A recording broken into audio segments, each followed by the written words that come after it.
Passamos a palavra agora para o senhor Paulo Brandão. O senhor Paulo Brandão é diretor jurídico da Federação Nacional das Associações de Aposentados, Pensionistas e Anistiados do Sistema Petrobras e Petros. Mesmo tempo. Bom dia a todos. Quero saudar a todos presentes, ao senador Papaim à mesa, e agradecer ao senador o convite à federação para estar presente para debater um tema da maior relevância para os participantes. Quero dar também bom dia a todos os telespectadores da TV Senado e dos ouvintes da Rádio Senado que estiverem nos ouvindo e vendo esta hora de grande importância para o sistema de presidência complementar, porque se debate, numa audiência pública, um assunto de alta relevância e que eu espero que ele repercuta, seja no próprio corpo de senadores, no plenário, seja isso levado ao plenário do Senado, pelo senador Paim, tenho certeza que o fará, porque é da maior relevância. O sistema de previdência complementar é de importância vital para a economia do país. E é de uma importância vital para a segurança do sistema, a confiança no sistema, para que se continue a existência de fundos de pensão nesse país. Porque se nós perdemos a credibilidade, se o participante perder a credibilidade do sistema, o sistema não vai adiante, não vai ajudar a economia do país. Então, é de fundamental importância que o direito do participante seja tratado com a maior seriedade. O papel da Previc, que sucedeu à Secretaria de Previdência Complementar, que foi criada pela Lei 6435, justamente naquela época em que se verificava que os municípios não estavam atendendo aos seus compromissos, que as entidades da época não atendiam os seus compromissos com os participantes, e a lei veio justamente para tentar a defesa do interesse do participante. E o que nós vemos hoje, infelizmente, é que isso não se dá dessa forma. E no caso da Petros, por exemplo, nós temos lá umas situações que já levamos isso ao conhecimento do ministro da Previdência, já levamos ao conhecimento da Previc, é de que existe um descumprimento da Constituição Federal. Porque a Constituição Federal, através da emenda constitucional número 20, trouxe a obrigatoriedade da paridade de gestão. E a paridade de gestão nos três níveis de colegiados. No entanto, as leis complementares 108 e 109 só privilegiaram os conselhos deliberativos e o conselho fiscal. Algumas entidades, como a Previ e a FUNCEF, abriram para a diretoria. A peça até hoje, embora nós tenhamos já aprovado uma alteração no estatuto, para que isso aconteça, até hoje não aconteceu a eleição de diretores para a diretoria. E isso não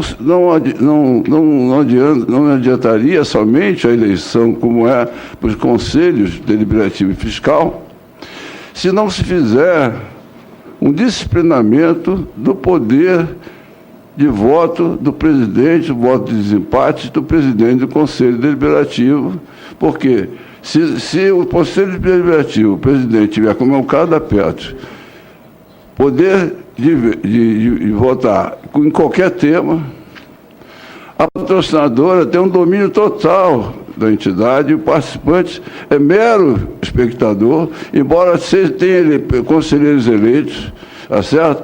Não adianta nada, porque todas as propostas dos conselheiros eleitos são tiradas de pauta ou são desaprovadas, ou são desaprovadas por voto de Minerva, da patrocinadora, e a patrocinadora faz o que quer.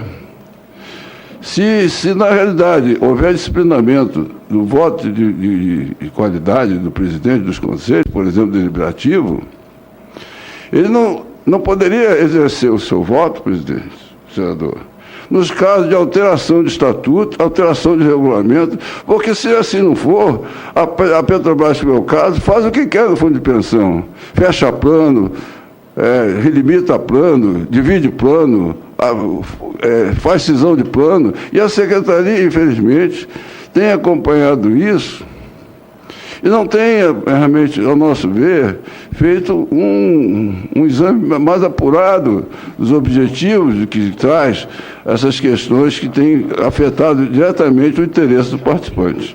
Então, é de fundamental importância que haja limitação. O deputado Bezoini tem um projeto de lei que tramita na Câmara dos Deputados que trata desse assunto, da paridade de gestão dos fundos de pensão, porque é da maior importância que o participante realmente tenha condições de participar da gestão do fundo em igualdade de condições com a patrocinadora, porque senão as coisas não acontecem de forma paritária. E é preciso que o Senado da República tenha atenção para isso. Como consequência disso, houve uma alteração do estatuto anteriormente à existência da eleição para o Conselho Fiscal, onde a paridade se dá, na realidade, pela legislação, onde o presidente do Conselho Deliberativo é da patrocinadora e o Conselho Fiscal é do participante, mas isso não funciona, porque o Conselho Fiscal não tem, na realidade, o poder de não aprovar as contas, porque ele simplesmente não aprova e o Conselho Deliberativo, com voto de Minerva do presidente da patrocinadora, aprova as contas. Por absurdo, as contas da Petro não são aprovadas há 9 anos pelo Conselho Fiscal. E o que isso não acontece nada, na realidade, não se é chamado, o Conselho Fiscal não é chamado pela Previc para demonstrar ali, tá certo, quais são as razões de que não aprovaram essas demonstrações financeiras. Pode estar certo, pode estar errado, o Conselho Deliberativo pode estar certo, mas, na verdade, os conselheiros eleitos no Conselho Deliberativo também não aprovam as contas, e o voto de Minerva do presidente aprova as contas e fica por isso mesmo. Então, na realidade, é fundamental para a paridade de gestão que haja um disciplinamento pela Previc, uma interferência da Previc nos estatutos das fundações, para que essa paridade se dê realmente, onde o voto de qualidade do presidente seja disciplinado de forma que isso... Nós fizemos no Conselho Fiscal da Petro, fui presidente da primeira eleição que teve lá, o regimento interno do Conselho Fiscal. Pois bem, no Conselho Deliberativo, até hoje, nós estamos lutando para que haja um regimento interno, justamente para quê? Para que haja o disciplinamento do presidente do Conselho, para que haja o quê? Fique bem claro quais são os direitos e deveres dos conselheiros, quais são a possibilidade. Os conselheiros eleitos apresentam projetos para o Conselho, apresentam propostas, e simplesmente são tirados de pauta quando não interessa a patrocinadora. Então, presidente, alongando por alguns segundos essa oportunidade, que é importantíssima para nós. Tem mais 5, se pedir mais 5, eu dou também. Porque além de ser dirigente da Federação Nacional dos Aposentados e dos Pensionistas, eu sou também conselheiro eleito. Conselheiro do Conselho Deliberativo, reeleito.